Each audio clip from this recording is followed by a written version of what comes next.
Hello students, welcome to Dr. RP classes. Today we will going to study the Prime Minister and his power. बच्चों, this is the very important topic for your polity class, for your political science class. So let's start the class. Okay? The Prime Minister of India and his power, ये बहुत ही important chapter है बच्चों जो आज हम लोग देखने वाले हैं. तो चलिए विदाउट वेस्टिंग एनी टाइम शुरू करते हैं इंट्रोडक्शन से. The prime minister PM is the head of the government and the most powerful executive authority in India. The Prime Minister leads the Council of Ministers and is responsible for running the administration of the country. The office of the Prime Minister is established under Articles 74 and 75 of the Constitution of India. जो भारत के प्रधानमंत्री होंगे बच्चे, वो head of the government होते हैं, यानी कि वो रियल हेड होते हैं जो गवर्न करते हैं, शासन करते हैं. And the most powerful executive authority of India, जो कि बहुत ही पावरफुल एग्जीक्यूटिव है. द प्राइम मिनिस्टर का जो रोल है वो काउंसिल ऑफ मिनिस्टर्स और उनकी जो पूरी रिस्पॉन्सिबिलिटी होती है कंट्री के प्रति, वो उनके हेड होते हैं. और ये ऐसा मैं नहीं कह रही बच्चों, ये आपके कॉन्स्टिट्यूशन ऑफ इंडिया के आर्टिकल 74 और 75 में दिया गया है कि जो 75 और 74 के अकॉर्डिंग भारत का संविधान ये कहता है कि भारत का एक प्रधानमंत्री होगा और वो जितने भी काउंसिल ऑफ मिनिस्टर्स हैं उनका हेड होगा और रियल भी हेड होगा, और पूरी जो काउंसिल ऑफ मिनिस्टर्स और उसकी जो पूरी रिस्पॉन्सिबिलिटी है कंट्री की, उन सबके साथ होगी. तो चलिए देखते हैं अपॉइंटमेंट कैसे होती है. Appointment of the prime minister, prime minister की नियुक्ति कैसे होती है इसको समझते हैं. The prime minister is appointed by the president of India, Bharat के राष्ट्रपति के द्वारा भारत के प्रधानमंत्री की नियुक्ति होती है. Usually the leader of the majority party और coalition in the Lok Sabha is appointed as the prime minister. साधारणतः जो मेजॉरिटी पार्टी होती है, जिस पार्टी को बहुमत मिला होता है, या कॉलिशन जो पार्टियां होती हैं जो जिसमें सभी पार्टियों की मिली हुई जो कॉलिशन गवर्नमेंट बनेगी, उसमें लोकसभा में उसको अपॉइंट किया जाता है प्राइम मिनिस्टर के तौर पे. The prime minister must become a member of either house of parliament with in 6 months if not already a member. अगर पार्लियामेंट के व्यक्ति जो प्राइम मिनिस्टर के उम्मीदवार होंगे उनको कम से कम 6 महीने के अंदर जो पार्लियामेंट है उसके किसी भी सदन के हाउस के मेंबरशिप लेनी होगी 6 month के अंदर, अगर वो मेंबर नहीं है तो. और अगर वो मेंबर हैं तो फिर कोई बात नहीं है. आगे देखिए, power and function of the prime minister, head of the council of minister. अब पावर देखते हैं, पावर और फंक्शन क्या हैं, उनके कार्य और शक्तियाँ. तो head of the council of minister, क्योंकि वो अपने पूरे जो काउंसिल है मिनिस्टर्स की उनके हेड होते हैं, तो select ministers for the cabinet, वही तय करते हैं कि कौन से मिनिस्टर्स कैबिनेट में जाएंगे, तो वो सेलेक्ट करते हैं मिनिस्टर्स को और उनकी सलाह पर फिर राष्ट्रपति उनकी नियुक्ति करते हैं. एलोकेट पोर्टफोलियोज अमंग मिनिस्टर्स, वो एलोकेट करते हैं पोर्टफोलियोज़ को, यानी कि डिपार्टमेंट को देने का काम करते हैं. कैन रिसफल और रिमूव मिनिस्टर, वो अपने मिनिस्टर्स को रिमूव भी कर सकते हैं. प्रिसाइड्स ओवर कैबिनेट मीटिंग, वो कैबिनेट मीटिंग को भी प्रिसाइड करते हैं. Coordinates the work of the different ministers, और जितने भी मिनिस्टर्स होते हैं अलग अलग विभागों के बच्चों, उनको कोऑर्डिनेट का भी काम करने का काम करते हैं. इसके बाद देखिए importance, the prime minister is called the captain of the cabinet, इसलिए जो प्राइम मिनिस्टर हैं उनको कैबिनेट का कैप्टन भी कहा जाता है. Chief adviser to the president, ये सेकंड पॉइंट है. Chief adviser to the president advises the president on all important matters, जितने भी राष्ट्रपति के इम्पॉर्टेंट मैटर्स होते हैं उसको उस पर एडवाइस देने का काम चीफ ये करते हैं, प्राइम मिनिस्टर करते हैं. The president acts according to the advice of the council of ministers headed by the prime minister, और प्रेसिडेंट वही कार्य करते हैं जिसमें काउंसिल ऑफ मिनिस्टर के हेड जो प्रधानमंत्री की सलाह से उनको कहा जाता है. Recommends appointment of governor, the attorney general, ambassador and the other constitutional authorities. और उनके रिकमेंडेशन पे बहुत सारे अपॉइंटमेंट्स होते हैं, जैसे गवर्नर के, अटॉर्नी जनरल के, एम्बेसडर्स के, राजदूतों के, और भी जो भी संवैधानिक अथॉरिटी वाले लोग हैं उनकी नियुक्ति उनके सलाह पर, उनकी नियुक्ति, उन सब की नियुक्ति प्रधानमंत्री की सलाह पर राष्ट्रपति के द्वारा की जाती है। थर्ड पॉइंट है बच्चों, leader of the government in parliament, represent the government in parliament. Parliament को वो रिप्रेजेंट करते हैं, पूरे पार्लियामेंट में वो गवर्नमेंट को रिप्रेजेंट करते हैं, सरकार की तरफ से वो जनप्रतिनिधि हैं, इसलिए गवर्नमेंट को रिप्रेजेंट करते हैं। Introduced a major government policies and bills, जितने भी मेजर गवर्नमेंट की पॉलिसी आती है, बिल आते हैं, उनको इंट्रोड्यूस करना गवर्नमेंट का, ये उनका कार्य होता है। Answer question and participates in debate, तो क्वेश्चन आंसर जो डिबेट में होता है पार्लियामेंट के अंदर, उसमें पार्टिसिपेट करना। Ensure coordination between Lok Sabha and Rajya Sabha, Rajya Sabha और लोकसभा, जैसे कि हम जानते हैं कि पार्लियामेंट की 2 हाउसेस हैं, तो उन पे जो डिबेट होते हैं उनको कोऑर्डिनेट करना भी इनका कार्य होता है राज्यसभा और लोकसभा के बीच में। देखिए फोर्थ पॉइंट है leader of the majority party, तो leads the ruling political party और कॉलिशन, अगर वो कॉलिशन गवर्नमेंट बनती है या रूलिंग पार्टी की कोई पॉलिटिकल पार्टी की मेजॉरिटी से बनती है, तो उसके वो लीड करते हैं, लीड करने वाले मेन लीडर होते हैं। मेंटेन्स पार्टी डिसिप्लिन, पार्टी में डिसिप्लिन को मेंटेन करके रखना भी उनका कार्य होता है। Guides party member on important issues and legislation, तो जो इम्पॉर्टेंट इश्यूज़ और गाइडलाइंस होती हैं वो पार्टी को वो देने का भी काम करते हैं। नेक्स्ट पॉइंट है बच्चों, administrative power, supervises the functioning of all ministries, तो जितने भी मिनिस्ट्रीज़ हैं, जितने डिपार्टमेंट बटे हुए हैं, उनको सुपरवाइज करना भी उनका बहुत ही महत्वपूर्ण प्रशासनिक कार्य है, पावर है, शक्तियां हैं। रिजॉल्व डिस्प्यूट बिटवीन मिनिस्टर्स, अगर किन्हीं मिनिस्टर्स के बीच में कुछ डिस्प्यूट हो रहे हैं तो उनको देखना और रिजॉल्व करना भी प्रधानमंत्री का कार्य होता है।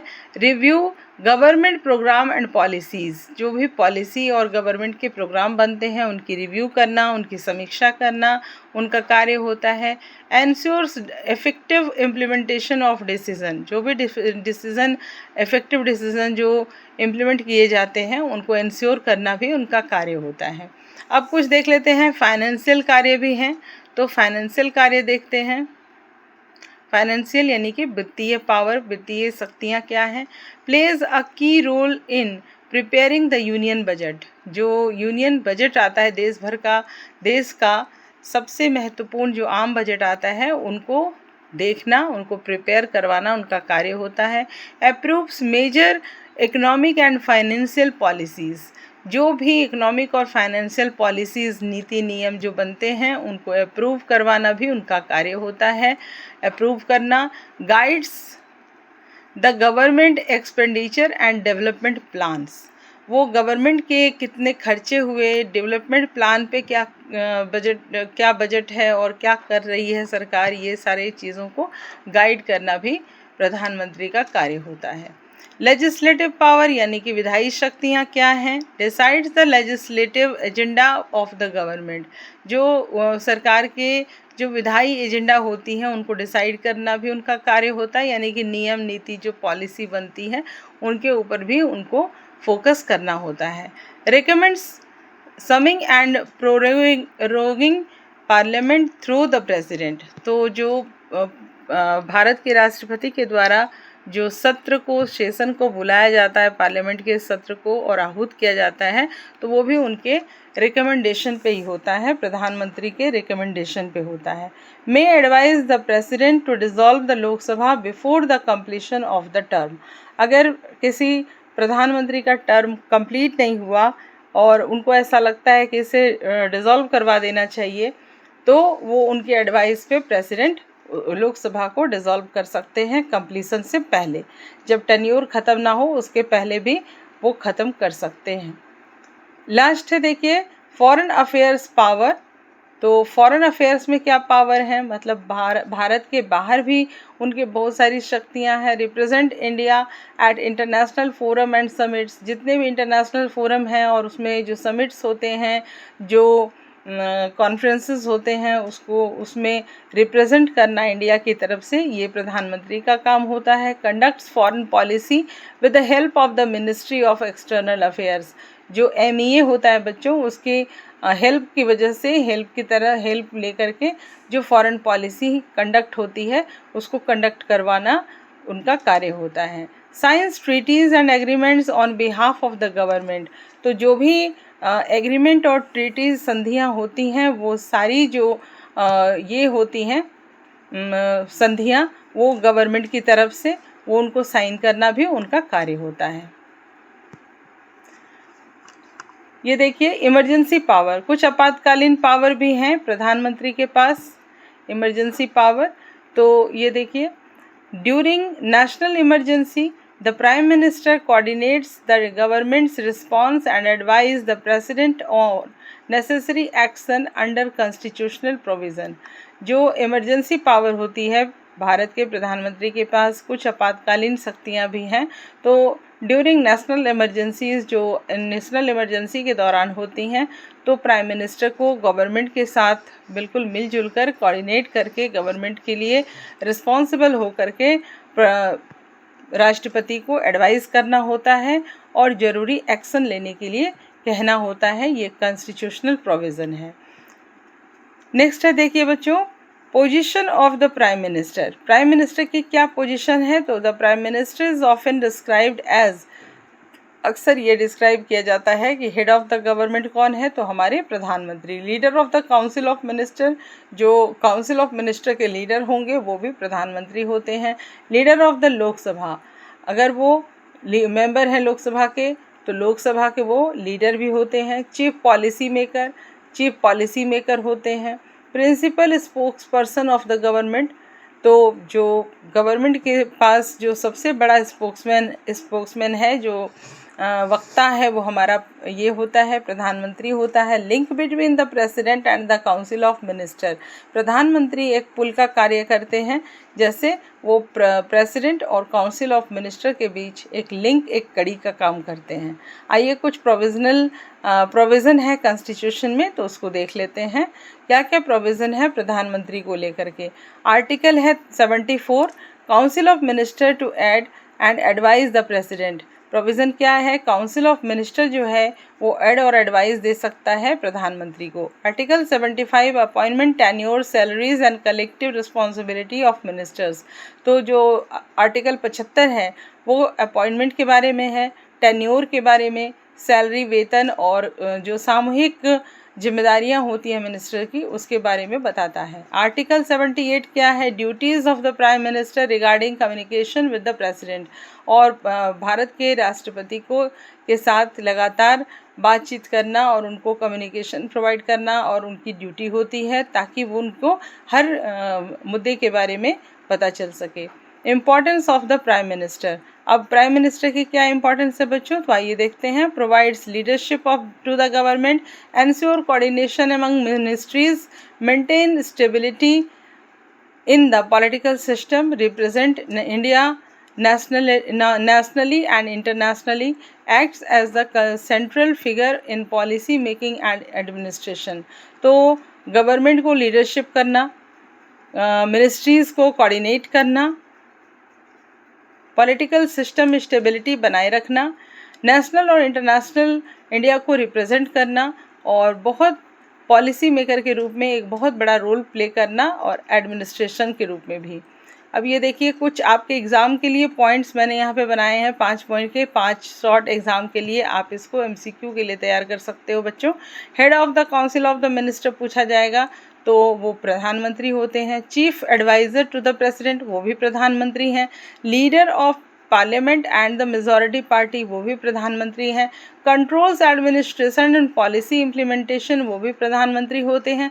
Pledge a major role in legislation, finance and foreign affairs, ये भी अपने प्रधानमंत्री होते हैं। तो इस तरह से आई होप कि आपको ये वीडियो पसंद आई होगी। तो कंक्लूज़न हमारा यही है कि वो रियल एग्जीक्यूटिव हैं और ये बहुत ही पावरफुल हैं। काउंसिल ऑफ मिनिस्टर्स को बनाए रखना और सेंट्रल गवर्नमेंट्स को एक साथ बना के रखना इनका कार्य होता है और ये बहुत ही महत्वपूर्ण रोल प्ले करते हैं और इनका पूरा इन्फ्लुएंस होता है पार्लियामेंट्री इंडियन पार्लियामेंट में। तो आई होप कि आपको ये वीडियो पसंद आई होगी बच्चों, और ऐसे ही वीडियोस को देखने के लिए फॉलो करें doctor RP classes. Thank you so much.